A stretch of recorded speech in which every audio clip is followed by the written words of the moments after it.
Okay, this section is split into the following areas. Concepts of the family, social change and the family, family diversity, gender roles and childhood. Concepts of the family. There are a number of important concepts used in sociology to explain what the term family means. These derive from sociological explanations. These are functionalism, the new right, Marxism, radical psychiatry, feminism, radical feminism, postmodernism. The warm bath theory. Functionalists argue that the role of the family is to maintain and allocate gender roles in society. In society, women have an expressive role in that they care for the family and ensure everyone is happy. On the other hand, men have an instrumental role. That is, they are the breadwinners, going off to work and making sure the family has enough to live off. Functionalists believe that these roles are biologically determined. The functions of the family suggested by G.P. Murdoch are sexual, reproductive, economic and educational. The New Right. Like functionalists, the New Right believe that the nuclear family benefits modern society. This theory, developed in the USA in the 1980s, has influenced the policies of both the Conservatives and the New Labour governments. According to the New Right theorists, such as Charles Murray, the nuclear family has a positive impact on society. However, the increase of marital breakdowns is threatening this important social institution. During the 1990s, many New Right theorists were concerned with the rise in single mums in the UK and felt that it is too easy for them to claim social benefits, and for the sake of the family and society, such women should be denied benefits. Engels, Marx's collaborator, explains how society developed from primitive communism. This is the first form of all human societies in which everyone is equal and the means of production are owned by the whole of society. In this society, there are no social institutions, such as the family, religion, government, etc. Members of society enjoy promiscuous relationships, and children are brought up collectively. As society develops, wealth is accumulated, and those who own this become the ruling class. Those who don't own this profit are referred to as the working class and have to sell their labour power to the ruling class for a small wage. The ruling class do not want to give up their wealth, and therefore families emerge so that the ruling classes can pass on their wealth to their kin. Engels and Marx are very critical of capitalist societies and argue that the workers are being exploited by the ruling class and family through socialization. False ideology acts as a tool of the capitalists, reinforcing this unequal society. Radical psychiatry. Similar to Marxists, radical psychiatry takes a very pessimistic view of the family.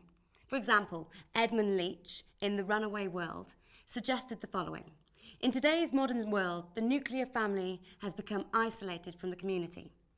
Leach describes the nuclear family as an overloaded electrical circuit. Each family member expects too much from their families. However, Lane presents a different theory of the harmful effects of the family. Lane is very critical of the family and was interested in a process which he referred to as interiorization, whereby young family members strive to develop their own sense of identity. At the same time, parents try to impose their sense of reality onto them. This can lead to conflict and tension in the family, and in extreme cases can lead to schizophrenia, where the adolescent detaches themselves from reality in order to escape the conflict. Feminism changed the way in which sociologists studied the family. Rather like the Marxists, feminists view the institution of the family as harmful, especially for women. They have prompted sociological studies on the division of labour and power in marriage. Most importantly, they have challenged the stance that family life has become more egalitarian and suggest that men derive more benefit from marriage than women. Radical feminism. It is suggested by sociologists such as Bryson that radical feminism is separated from other forms of feminism because it is not an adaptation of any other theory, such as Marxism. The main focus is the oppression of women through a patriarchal society which is sustained and perpetuated, many believe, by the state of marriage. Radical feminism has been criticised because of its assumption that all families are headed by a man and it is he who benefits and no one else. This doesn't take into account social change and family diversity. Work by such sociologists as Delphi and Leonard were criticised because their study was empirically unrepresentative, as they concentrated on manual workers and didn't take what social class people were in into account. Postmodernism. Many sociologists believe that we now live in a postmodern society. In modern society, the family tends to be a nuclear unit. However, in postmodern society, the individual is faced with many choices. For example, they can choose to get married, be a lone parent, get divorced, remarry, be in a single-sex relationship. The structure of the family has changed, and the nuclear family is no longer the predominant family type. This diagram shows the diverse range of families evident in the UK. This list is not exclusive, and you may be able to think of others. In a sociology exam, it is important to use the correct sociological terminology.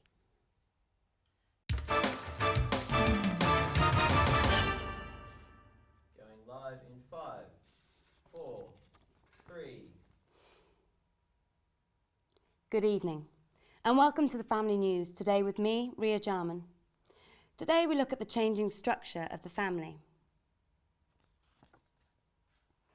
Evidence has come to light today showing that the nuclear family is in decline.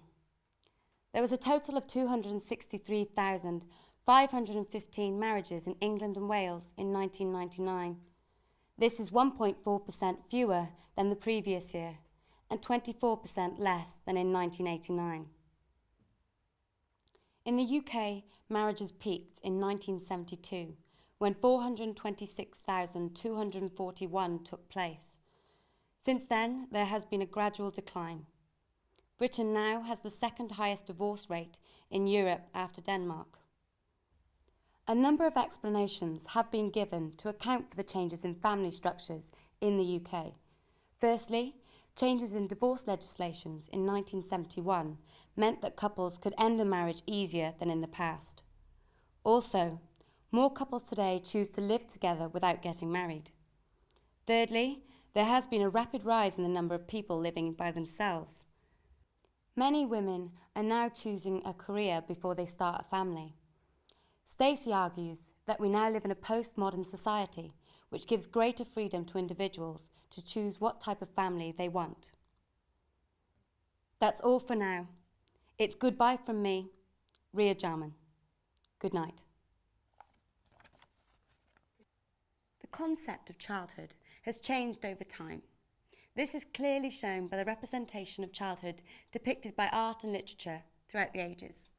The areas signify the influence of work and the role of the child and how this has changed throughout the ages, the influence of legislation on the child, social policy, and universal representation of childhood. Ellen Key in 1900s wrote that childhood would become a time of protected innocence. She foresaw free education, the end of child labour, lower infant mortality, and more effective parenting. This appears a very optimistic theory, and many sociologists have argued that in fact the opposite has happened and refer to the death of childhood. So, is childhood biological or a social construct? Philip Aries put forward the proposition that childhood is not biological but a social construct and has only existed for 300 years in Western culture. He and other sociologists such as Stone suggested that children in medieval society were viewed as little adults and became adults as soon as they were physically able to do so. So the historical context in which children exist is an important factor. Subsequently, Wagg suggests there are two sociological views on childhood. Firstly, the conventional view. This is favoured by functionalist, child psychologists, and new rights sociologists. This view sees the child as a passive individual who needs protecting from adults in relation to such things as abuse, bad parenting, and violence in the media. Secondly, the social construction view. This view is subscribed to by interactionists. It sees childhood as a construct or a social invention which changes from culture to culture. So the experience of childhood, as demonstrated by the representations of childhood earlier, differ throughout history and across different cultures. Neil Postman has taken the constructionist view further in his book, Disappearance of Childhood. He suggested that because children are extensively exposed to adult concerns, such as sex and violence through the media, children are turning into selfish young people.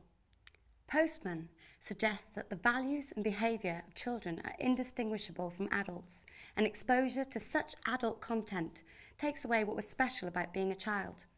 More children are behaving like adults and becoming involved in crime and having problems relating to drugs and alcohol. Conjugal roles. Conjugal roles refers to the division of labour between the two sexes in a marriage. This is usually based on who does what domestic task. The main emphasis of most studies has been determining the inequality between husband and wife. Inequality is difficult to measure. Some studies have concentrated on domestic tasks, while others have examined how much time each task takes. Sociologists such as Wilmot and Young suggested that industrialisation has led to equal roles between spouses for household tasks, or joint conjugal roles in modern society. So the question is, how equal are relationships in marriage? As we can see in the diagram, Wilmot and Young suggested we had the emergence of the symmetrical family. This view has been questioned by various sociologists such as Anne Oakley. She found class was an important factor. Oakley found that there was more equality of household tasks amongst middle-class families. However, very few marriages could be defined as egalitarian. However, in 1983, Bolton studied 50 married women who didn't have full-time jobs. She found 18% of husbands gave extensive help with childcare, 36% gave moderate help, and 46% gave minimal help. Therefore, husbands had major responsibility for childcare in less than 20% of all households studied. Okay, let's see how you get on with this quiz.